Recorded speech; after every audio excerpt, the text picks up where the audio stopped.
Bonjour à toutes, bonjour à tous, bienvenue dans ce pilote d'un tout nouveau podcast qui s'appelle Singes et Légendes. Singes et Légendes est un podcast qui se propose de vous présenter la saga de la planète des singes en commençant par l'origin story. Contrairement à d'autres podcasts beaucoup moins bons que nous, nous allons commencer par le premier film de la timeline qui s'appelle La conquête de la planète des singes. Fred. Ah tiens oui, Zaius, ça va, tu vas bien? Qu'est-ce que tu me claques la bise là? Non, mais c'est quoi ce foutage de gueule? Qu'est-ce qui se passe, bordel?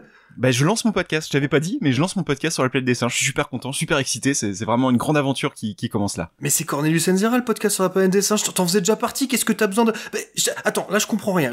En bas, là, j'ai croisé Master Phil et Master Steph, ils avaient des battes de baseball, ils m'ont jeté des regards noirs. En plus, on avait dit... tu devais pas te laisser rentrer en principe, mais bon, vas-y. Oui. Mais non, mais n'importe quoi, mais comment ça pas me laisser rentrer? Mais je suis chez moi en plus. Et on avait dit, tu t'installes et j'arrive un peu après. Il y a même pas de micro pour moi. En plus...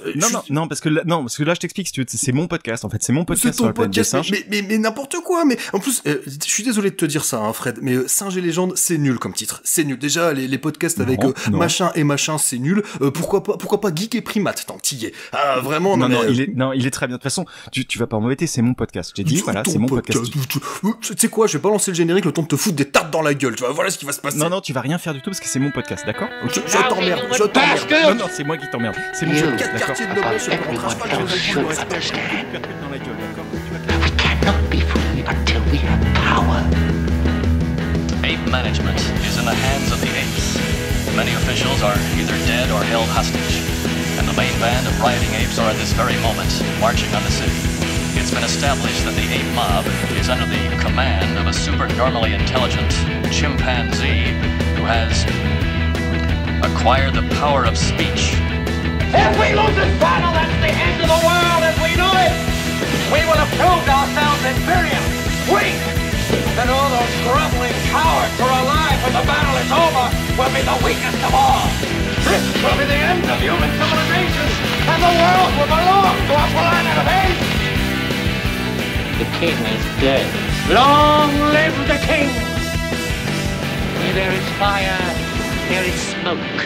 And in that smoke, from this day forward, my people will crouch and conspire and plot and plan for the inevitable day of man's downfall, the day when he finally and self-destructively turns his weapons against his own kind, the day of the writing in the sky, when your cities lie buried under radioactive rubble, when the sea is a dead sea, and the land is a wasteland, out of which I will lead my people from their captivity, and we shall build our own cities in which there will be no place for humans except to serve our ends. And we shall found our own armies, our own religion, our own dynasty, and that day is upon you now! Et bonjour à tous et bienvenue dans l'épisode numéro 12 de Cornelius Enzira. Donc après cette introduction un petit peu chaotique, voilà, on a remis les choses d'équerre. Hein. Finalement c'est ton podcast. Okay, il y a quand même Master Phil et Master Steph qui ont des battes de baseball et qui me regardent, mais ça devrait quand même bien se passer. Donc voilà, vous écoutez Cornelius Enzira, un podcast que vous pouvez retrouver aussi bien sur iTunes que sur PodCloud à l'adresse dr-zaius.lepodcast si je me trompe pas, parce qu'en fait je connais pas l'adresse de mon podcast. En plus, je viens de fermer le truc, mais c'est pas grave. Je vous mettrai ça dans les liens. Vous pouvez nous retrouver également sur Facebook. Et sachez que depuis peu, depuis le début du mois d'octobre, Cornelius Enzira a fait une entrée fracassante dans le classement Podcastéo. On est 89e sur 92, mon bon. Oh là là, ah oui, effectivement. Là, on a carrément tout arraché là. Ah ouais, là, Fred, on est chaud. Là, on est. Mais en même temps, il n'y a pas eu d'épisode depuis longtemps. C'est un peu ça. Alors, ce qu'il faut dire, c'est que Podcastéo a également décidé de lancer une sorte de programme d'entraide. Et l'idée, c'est que, que des podcasts se recommandent mutuellement. Et donc aujourd'hui, pour la première fois, on va vous recommander un podcast qui s'appelle Perspective et Frustration, un podcast qui ambitionne de vous décrire des possibles futurs, notamment par l'analyse de récits de science-fiction ou de tendances technologiques. Alors, bien évidemment, je vais vais vous remettre le lien dans le descriptif de l'épisode. Alors ça tombe plutôt bien parce que moi c'est un podcast que j'avais commencé à écouter avant qu'il soit question de ce programme d'entraide, donc voilà, j'ai pas écouté tous les épisodes, mais c'est un podcast que j'avais écouté, notamment j'avais écouté un épisode qui parlait d'exo-religion, que j'avais trouvé très intéressant, et également un podcast sur la question animale, et il se demandait qu'est-ce qui se passerait si en 2022 c'était un parti animaliste qui remportait les élections, et quelque part, ma foi, parler de conditions animales, ça rejoint la thématique de cet épisode, donc consacré à Conquest of the Planet of the Apes, donc la conquête de la planète des singes, en VF. Bon, en tout cas... Moi, contrat rempli, je me suis abonné aussi, je vais écouter les épisodes avec beaucoup de plaisir. Ouais, et puis a priori, de toute façon, à mon avis, on vous en reparlera, parce que moi, franchement, j'ai bien aimé, et je suis sûr et certain que ça te plaira, Fred, et donc je suis sûr et certain que ça vous plaira à vous aussi, chers auditeurs, et donc à mon avis, on en reparlera, et puis d'ailleurs, moi, ça m'intéresserait de savoir s'il y en a parmi vous qui, suite à l'écoute de cet épisode, se mettent à écouter Perspective et Frustration, faites-nous vos retours également, quoi. Je serais intéressé de savoir, d'une part, si vous avez écouté grâce à nous, et ce qui nous ferait franchement plaisir. Et puis à l'inverse, s'il y a des auditeurs qui viennent aussi grâce à Podcastéo aussi. Oui, également, oui, c'est vrai. Dites-nous-le si vous nous avez découvert grâce à Podcastéo. Alors je sais plus quel podcast va nous recommander nous, parce que c'est un système, c'est pas Perspective et Frustration qui va nous recommander nous, c'est un autre podcast. Et bien sûr, j'ai oublié, Jean-Pierre pas préparé. Et mais bon. De toute façon, on a énormément de grains à moudre. Déjà, je suis extrêmement content d'enregistrer de nouveau avec toi, parce que ça faisait effectivement, on a eu beaucoup de mal. Ouais, ça faisait super longtemps, ouais. Depuis la rentrée, j'ai rien enregistré du tout, quoi. Voilà, c'est comme ça, c'est clair. Alors que bon, moi, je t'ai fait quelques infidélités, hein. Je suis allé faire des tours chez 24 FPS. Il y a également, Jérôme de 24 FPS qui m'a rendu visite dans la Ape List, une Ape List qui est disponible depuis pas très longtemps, depuis le jour d'Halloween, une Ape List spéciale sorcière, qui j'espère vous ravira. Et, donc, si c'est avec Jérôme, ça va, ça. Voilà, ça me dérange pas. Avec Jérôme, ça va. Que t'as pas pu écouter encore parce que oui, à l'heure où on enregistre, il est pas sorti. Voilà, on enregistre avant Halloween. Mais vous, auditeurs, potentiellement, vous l'avez peut-être déjà entendu. Et donc voilà, programmation très métallique. Et on sait, franchement, moi je me suis régalé à enregistrer avec Jérôme, qui est un puits de science aussi bien en cinéma qu'en musique, quoi. Donc, il est très impressionnant, ce gars. Ouais, puis voilà. En plus, il est très sympa. Voilà, c'est ce que je veux dire. Il est à la ville comme à la scène, quoi. C'est pas du tout. Si vous écoutez 24 FPS, il est exactement pareil en dehors que dans le podcast, quoi. Donc c'est voilà. Mais assez parlé des autres, on va peut-être commencer à parler de notre sujet. Hein. On va parler donc aujourd'hui de la conquête de la planète des singes. Et si on attaquait direct dans le vif du sujet, et si on attaquait par un résumé du film? Eh ben écoute, allons-y. Allez, on est chaud. Donc c'est le 4e film de la saga, et l'histoire de ce film donc se passe 18 ans après la fin de Escape from the Planet of the Apes, donc Les Évadés de la planète des singes, qui était le 3e film, vous l'aurez deviné. Donc on retrouve Armando, le propriétaire du cirque dans lequel Zira et Cornelius ont trouvé refuge pendant Escape, le temps que Zira mette au monde leur fils, qu'ils ont prénommé Milo, et qu'ils ont caché dans ce cirque. Donc leur fils, qui est toujours en vie, est désormais adulte et a été rebaptisé César par Armando, en compagnie duquel on le retrouve dans une ville indéterminée, dans laquelle les grands singes servent de main-d'œuvre aux humains, mais sont dénués de paroles. En même temps qu'il découvre la ville, César assiste médusé au sort peu enviable qui est réservé aux singes. Lorsqu'il assiste à une scène de brutalité policière sur la personne d'un singe, César ne peut s'empêcher d'insulter les policiers, ce qui ne va pas sans surprendre la foule alentour. Armando prétend alors que c'est lui qui a proféré les insultes et décide de se livrer lui-même à la police. Pendant ce temps, César se cache en prenant place parmi les singes et constate un peu plus l'état d'asservissement dans lequel sont réduits ses congénères, dans cette ville qui ressemble à un état policier, pour ne pas dire fasciste. Au cours de son conditionnement en tant qu'esclave, César révèle un charisme et un pouvoir de persuasion sur les siens assez impressionnant. Il finit par être acheté par le gouverneur de la ville, qui ne cache pas son mépris, voire sa haine pour les singes. De son côté, Armando préfère se donner la mort pour éviter d'avoir à trahir son protégé. Apprenant la mort de son ami, Cornelius use de ses talents pour déclencher la révolte des singes contre leurs oppresseurs. Là, vous êtes en droit de vous dire, ça commence fort. Le mec confond César et Cornelius. Bon, en même temps, les deux personnages sont incarnés par le même acteur avec plus ou moins le même maquillage. Ça excuse un peu. D'ailleurs, vous allez voir juste après, Master Fred, il y a vu que du feu. Hein. Bon, j'espère que je ferai pas quand même plusieurs fois l'erreur dans cet épisode. Que voilà un résumé à la fois concis et fort précis. Je te félicite, pardon. En plus, tout de tête, hein, c'était pas du tout écrit. Hein. Allez, on parle de l'équipe technique. Ah bah ouais, ça c'est ta partie, vas-y. Ouais, allez, on y va. Donc au niveau de l'équipe technique, à la réalisation, on retrouve Jack Lee Thompson. Alors Jack Lee Thompson, il avait été envisagé, je crois, à un moment par les producteurs pour réaliser le premier film de la saga. Hein, on est d'accord ? Tout à fait, ouais. Et donc c'est un réalisateur qui est un réalisateur anglais, qui avait notamment œuvré à la réalisation des Canons de Navarone en 1961, donc qui est quand même un film de guerre qui a laissé qui a fait date quand même. Hein, je trouve qu'il est un petit peu dans la lignée d'ailleurs du Pont de la rivière Kwai. Ce film, je sais pas si tu l'as vu récemment. Ça fait longtemps, je t'avoue. Ça fait longtemps, ouais, mais tu sais, c'était des grands films de guerre, ces grands films de guerre, grosse production. C'était en gros, c'était un petit peu les ancêtres des films Marvel, quoi. Tu vois, les films A maintenant, c'est les films Marvel plutôt, ce qui était plutôt des séries B avant, et maintenant, et donc avant, c'était plutôt de ces gros films de guerre là avec pas mal de stars. Donc on retrouvait de Gregory Peck, on retrouvait David Niven et aussi Anthony Quinn, donc à la distribution de ce film, donc les Canons de Navarone, d'ailleurs qu'on peut conseiller puisqu'il est plutôt sympa ce film. Autre film qu'il avait réalisé, c'était Les Nerfs à vif en 1962 avec Gregory Peck et Robert Mitchum.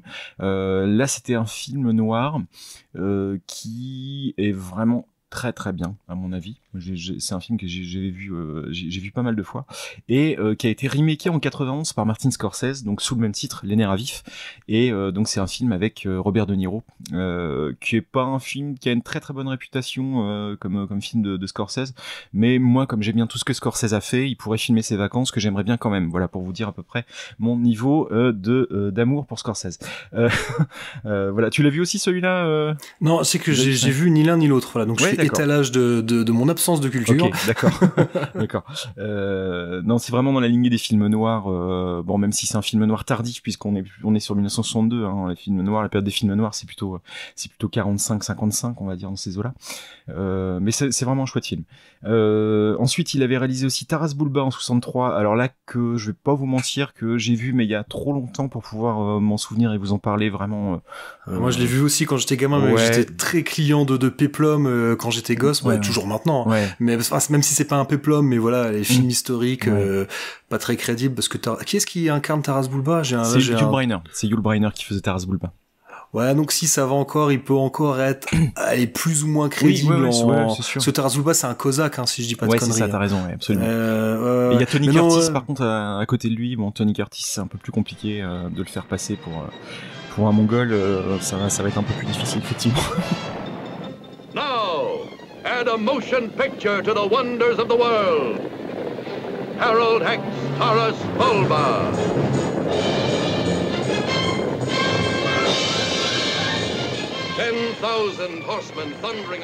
Donc ensuite au scénario, on retrouve Paul Dehn, Paul Dehn qui avait. Par contre, juste revenir sur Jack Lee Thompson. Oui. La raison pour laquelle il avait été envisagé pour Planet of the Apes, c'est surtout parce qu'il avait réalisé What a Way to Go, qui s'appelle Madame Croque-Marie en VF, et le film avait cartonné.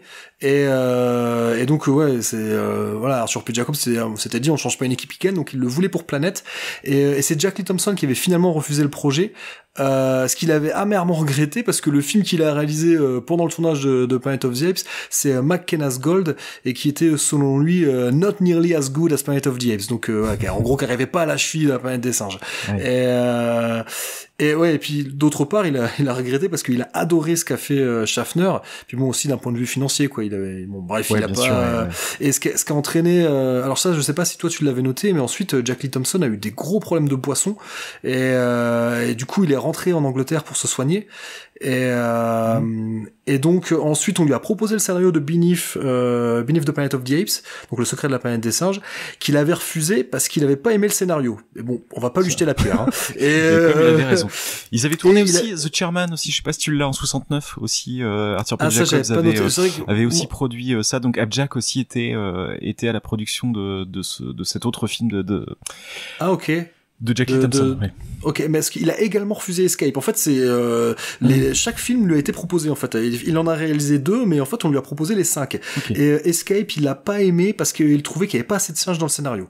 Donc, selon lui, c'était pas un film c'était pas un apes film, quoi, pour reprendre, pour le citer, quoi. Ceci étant, avec Conquest, il est largement servi parce que là, il y a vraiment énormément de figures simiesques, il y a pas de problème. Hein. Ouais. Et, donc du coup, la production, bon, on va parler, je pense un peu plus loin du budget de Conquest, mais la production cherchait un réalisateur qui serait capable de réaliser avec peu de moyens, et c'est Paul Den, donc le scénariste dont tu vas parler juste après, qui était britannique et qui a rappelé Jackie Thompson au bon souvenir de tout le monde, en précisant qu'il venait de réaliser en Angleterre un film avec assez peu de moyens, qui avait reçu de très bonnes critiques, et qu'il était de nouveau au top de son game parce qu'il avait justement arrêté de boire. Et d'ailleurs, Roddy McDowell, britannique également, était très en faveur de ce choix.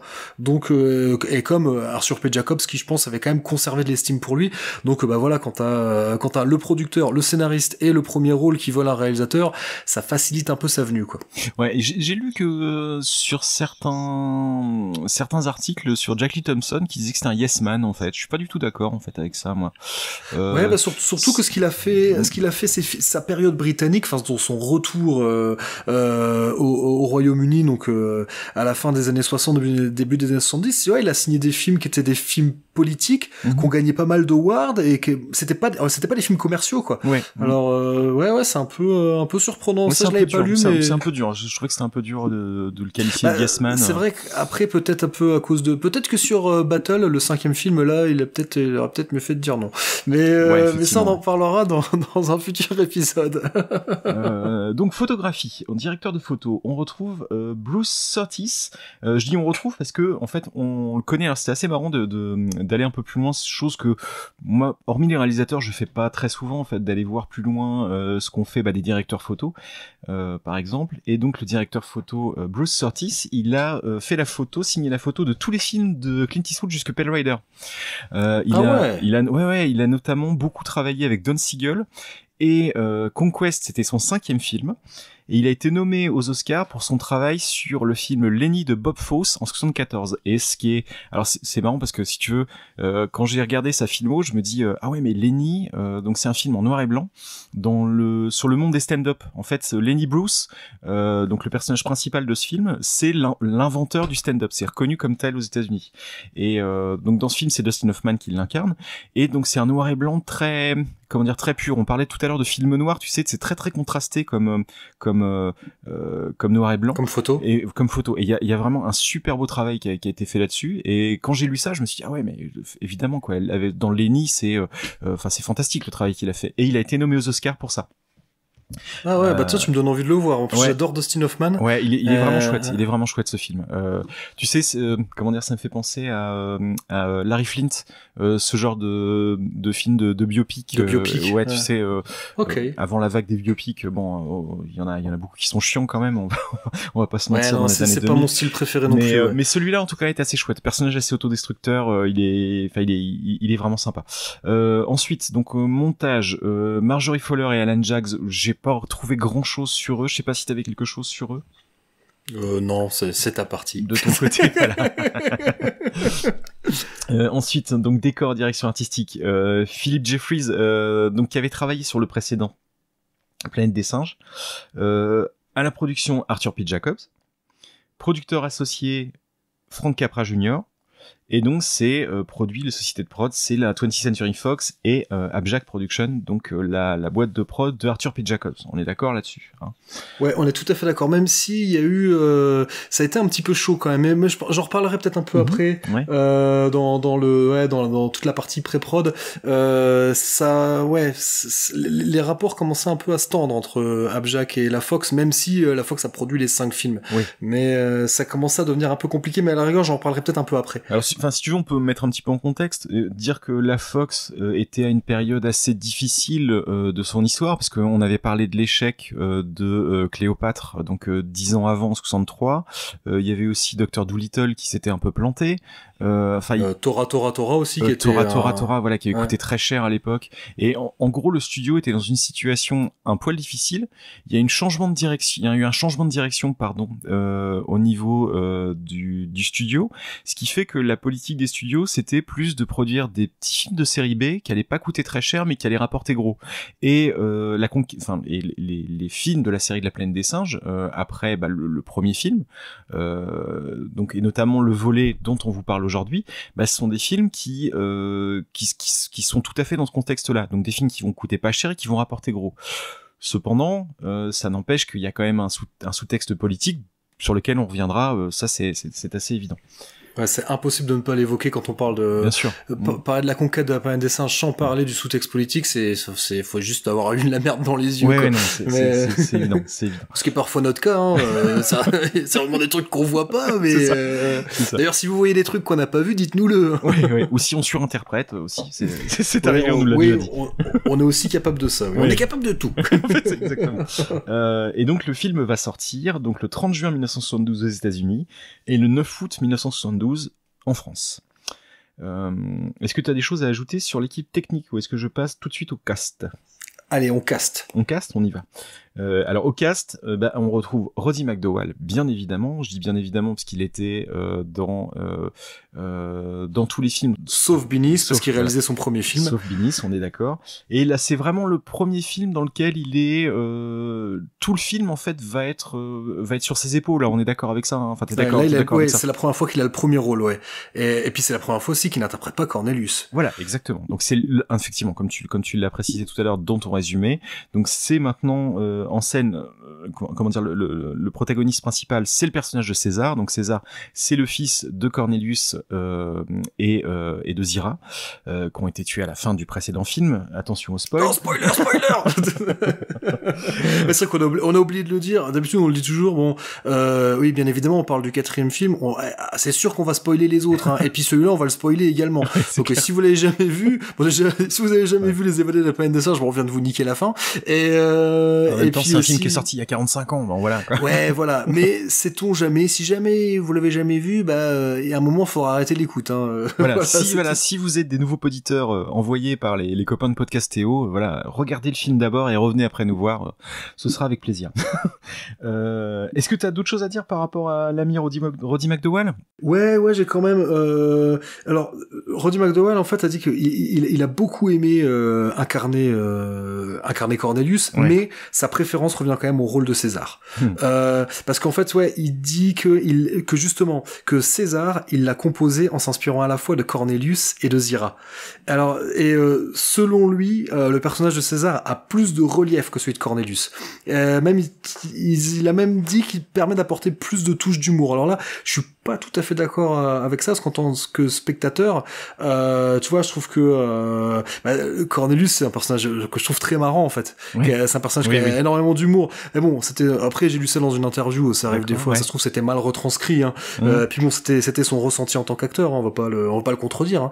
Parce que dans celui-là, on a assez peu l'occasion de rigoler quand même. Aussi, il y a un moment avec la scène de la passoire, hein, tu sais. Oui, on y reviendra tout à l'heure. Il y a quand même des petites touches de comédie, mais c'est vrai que la plupart des passages, parce qu'il y a des passages de comédie dans chacun des films, et c'est vrai que la plupart du temps ils sont amenés par Cornelius.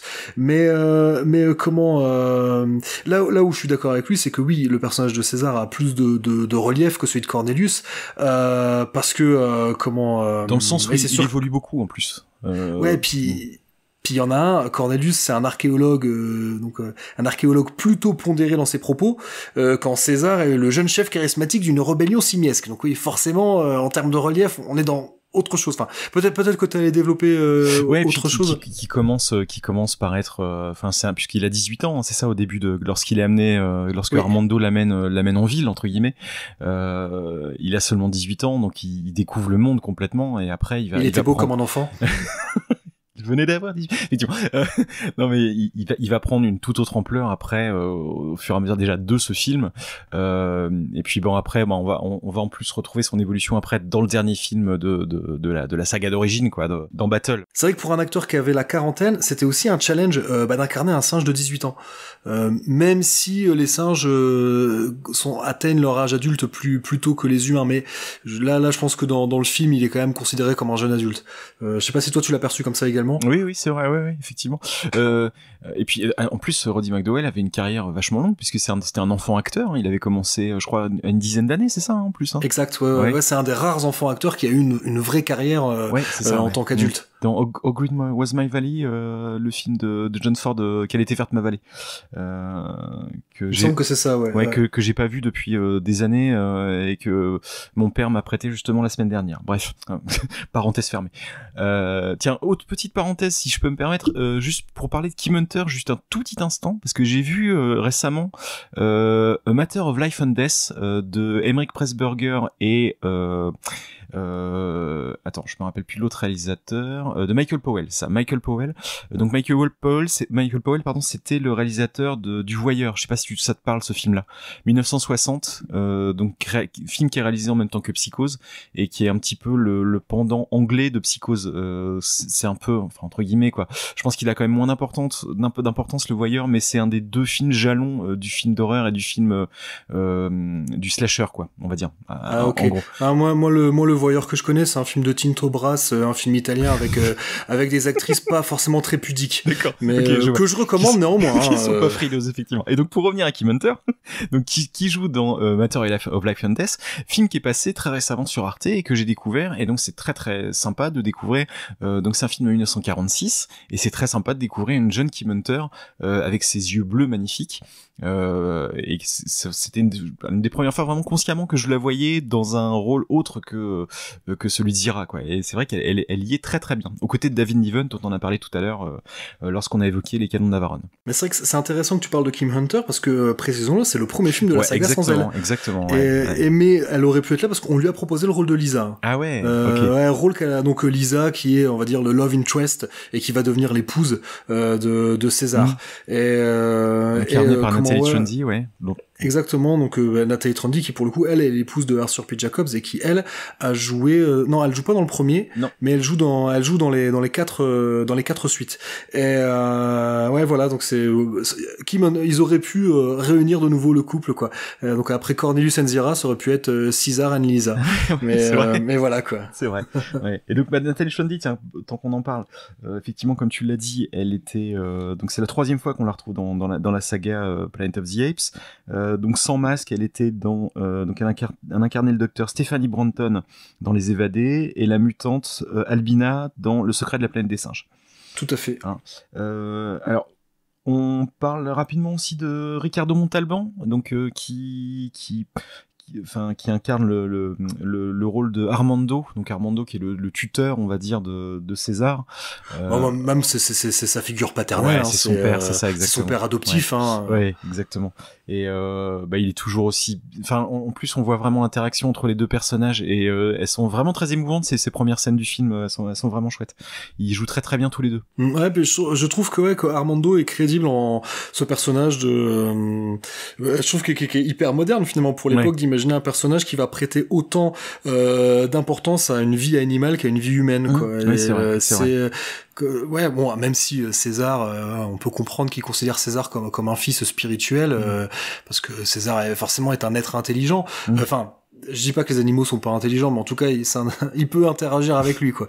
Et mais ouais, moi j'aime beaucoup. Peut-être qu'il y a des gens qui trouvent qu'il surjoue, qu'il cabotine ou quoi, mais moi j'aime vraiment beaucoup le personnage incarné. Il joue vraiment dans la continuité de ce qu'il était dans le film précédent, puisque dans le film précédent, effectivement, c'était un gouailleur qui embobinait les gens, sauf que là, il va tomber sur un os, puisqu'on est vraiment, comme tu disais tout à l'heure, sur donc dans un monde dystopique avec un vrai état policier. Et là, il va effectivement prendre très cher, le pauvre Armando. Ouais, là, il va pas réussir à s'en sortir avec sa gouaille comme il avait réussi à le faire dans Escape. Exactement. Ouais. Vous parlez aussi de Don Murray, donc qui incarne le gouverneur Brick. Donc là, c'est, on va dire, vraiment le grand antagoniste du personnage de César dans ce film. Donc Don Murray, l'acteur, est révélé en 56 pour son rôle de cow-boy dans Bus Stop de Joshua Logan aux côtés de Marilyn Monroe, film que j'avais dû voir aussi il y a fort longtemps. À la dernière séance, je pense. Hein. Tu l'as vu celui-là dans Bus Stop, ça te parle ? Non, ça me dit rien. Il incarne j'ai pas ta culture. Hein, un tout jeune cow-boy. Mais ça, c'est merci mon papa. Hein. C'est mon père, ça. On en avait déjà parlé. Merci Eddie Mitchell. Oui, merci monsieur Eddie aussi. Et donc aussi, on l'a vu dans Tempête à Washington d'Otto Preminger, côté de Henry Fonda et Charles Laughton. Et c'est un super film. Les films d'Otto Preminger de ces années-là. Si vous aimez les films politiques, c'est super bien. C'est vraiment un excellent film. Otto Preminger, il était allemand? Otto Preminger, il était d'origine autrichienne. Effectivement. Ah ouais. Parce que peut-être que tu vas en parler de ça, de Don Murray, le côté germanique de Don Murray. Et Don Murray, effectivement, parle couramment allemand, mais je laisse ça en suspens parce que je pense que tu auras des choses à nous dire tout à l'heure là-dessus. Hein. Bon, on peut en parler tout de suite, si tu veux. Vas-y, écoute, vas-y. La manière dont il a travaillé en fait le rôle, donc oui, on va évoquer le côté la ville qui n'a pas de nom, hein, la ville imaginaire dans laquelle se déroule ce film. Hein, j'ai du mal. Les événements de la conquête de la planète des singes. Ouh là, c'était dur. Et donc forcément, qui dit fascisme, dit nazisme, dit accent allemand. Et donc, comme tu l'as très bien dit, il parlait couramment allemand. Il avait traduit certains passages en allemand pour les répéter comme ça. Et c'est vrai que quand on regarde le film en VO, on retrouve énormément ce côté, il y a un côté il y a des accents germaniques lorsqu'il parle. Et c'est ça, donc pour avoir la scansion, c'est ça, il avait la scansion, et de ce fait, il explique que ça lui permettait aussi d'avoir une posture beaucoup plus droite lorsqu'il joue. Il y a sur le Blu-ray, il y a un bonus dans lequel il explique ça. Hein, c'est assez marrant d'ailleurs. Et il y a aussi autre chose dans le précédent film, dans Escape, le personnage d'Asline était joué par un acteur allemand. Et je sais pas si t'as calé, mais en fait, dans la VF, c'est le même acteur qui fait le doublage. Il est doublé, alors j'ai pas noté le nom là de l'acteur, mais c'est le même acteur qui double Break et Asline en fait. C'est en même temps hein, okay. Donc c'est rigolo de se dire parce que c'est vrai que chaque film de la planète des singes a un bad guy différent. Hein. Dans le premier, le bad guy c'était le Dr Zaius. Dans le deuxième c'est le général Ursus. Dans le troisième c'est le Dr Asline. Et là donc c'est le gouverneur Break qui va. Et avant que ce soit Aldo. Alors là Aldo, tiens, j'avais les titres de tout le monde. Aldo, je sais pas s'il est général dans Battle. Et puis on avait aussi Kolp aussi. On a Kolp aussi qui est l'antagoniste dans Battle. Ouais. Et donc tu parlais du doubleur. Moi j'ai Gabriel Catan. Ah bah voilà. Donc ça doit être lui. Ça doit être lui. Qui double également Asline. Et j'ai un trou de mémoire concernant l'acteur qui jouait Asline. Zut, comment il s'appelait déjà? Il a un nom allemand forcément. Ouais. Mais attends que je regarde dans mes bouquins. Voilà, je tourne les pages. Il s'appelle Eric Braden. Ouais, non, en fait, ça sonne pas très allemand. Ouais, c'était Heinrich, en fait. C'était Heinrich Braden. Mais ils ont un petit peu anglicisé. Donc, ensuite, on retrouve dans le Harry Rhodes, qui incarne donc le personnage de McDonald. McDonald, donc, qui est... c'est celui qui va se... Comment on pourrait le définir, en fait, McDonald? McDonald, il va se mettre aux côtés de César... c'est le personnage qui va compatir un peu au malheur de César, on va dire. Hein. Il compatit à la condition animale, hein, c'est ça. Hein. Ouais, je trouve que j'essaie de retrouver, c'est bien parce que c'était dans Planet of the Apes as an American Myth, et je suis en train de prendre le bouquin qui est dans la pile qui est à côté de moi, où effectivement l'auteur Eric Green développait ce truc-là de dire que dans chaque film il y a toujours soit une personne ou un groupe social, ethnique ou racial, enfin comme vous voulez, qui va jouer le rôle de... Alors lui, il appelle ça médiateur. Donc lui il dit que dans Conquest pour lui les dominants ce sont les humains blancs, les médiateurs, alors lui il a mis latino, donc je pense que c'est pour le personnage de Ricardo Montalban, et afro-américain, donc pour le personnage de c'est McDonald, ouais, c'est ça, ouais. Et puis bon, les dominés là ce sont les singes, et voilà. Mais oui, c'est vrai que le terme médiateur est pas mal, mais j'aime bien le terme compatissant que t'as trouvé. Je trouve que ça le caractérise bien. C'est vrai que t'avais déjà expliqué ça dans les épisodes précédents. Je me souviens de cette théorie-là que tu avais exposée, qui était vachement intéressante. Donc alors, pour vous parler un petit peu de l'acteur, donc Harry Rhodes, il avait tourné dans Shock Corridor de Samuel Fuller en 1963. Et Shock Corridor, on en avait parlé. On en avait déjà parlé. Tout est dans tout. C'est formidable. Voilà. Donc alors, juste pour vous resituer Shock Corridor, et pour encore une fois vous conseiller de regarder ce film. Putain, je l'ai toujours pas vu. C'est vrai. moi. Il est super. Donc c'est un film qui se déroule entièrement dans un hôpital psychiatrique. Donc je vais essayer de pas trop spoiler. Et donc il incarne le personnage de Trent, qui est un combattant pour les droits civiques, qui est enfermé. Et j'en dis pas plus puisque tu n'as pas vu le film et que je voudrais pas trop spoiler. Voilà. On a aussi donc le personnage de Severn Darden, donc le chef inspecteur Culp. Alors Darden, il était plus connu aux États-Unis pour comme acteur de comédie. Et notamment, alors j'ai noté l'autre personne. Attends, c'est sur mon téléphone. L'autre acteur avec lequel il faisait des sketchs. Avec Andrew Duncan, ils ont beaucoup travaillé, donc ils ont eu beaucoup de succès à la télé et ils ont travaillé notamment dans des impros comiques. Et on peut voir sur YouTube, j'ai regardé ça cet après-midi, un petit sketch où ils sont tous les deux et ils sont vraiment carrément devant le public en leur disant voilà, donnez-nous un thème et donnez-nous 2-3 clés et on va vous faire un sketch en impro comme ça. Et le sketch est assez drôle en plus. Well, we get the thrust of this audience. We understand what you're into. What, something a little more academic, perhaps. What was yours, sir? Physiology. That sounds very good. We'll try that. Physiology, well, you'll find out as we improvise this, all right? Good evening. Welcome to Open Mouth, a program designed to meet the problems of today with an open mouth. Tonight, we have a very distinguished gentleman with us, author, Nobel Prize winner, lecturer, anthropologist, theologian, and chiropodist. Dr. I'm terribly sorry, I forgot your name. What is your name? I just told you my name. I forgot it somehow. What is your name? It slipped your, Yes. your, My mind. Mine. Mine, Right. yes. What is your name? A mouth. Dr. Maria Mouth. Anatomy does it itself. Maria Mouth? Yeah? Yeah, but Maria, isn't that an unusual name for a man? Oh, we're not in Germany. There's Rainer Maria Rilke, yeah? Rilke, yes. Oh, there are many Marias, yeah. Ah, but don't people laugh when they hear your name? I mean, No. no. They laugh when they see my face.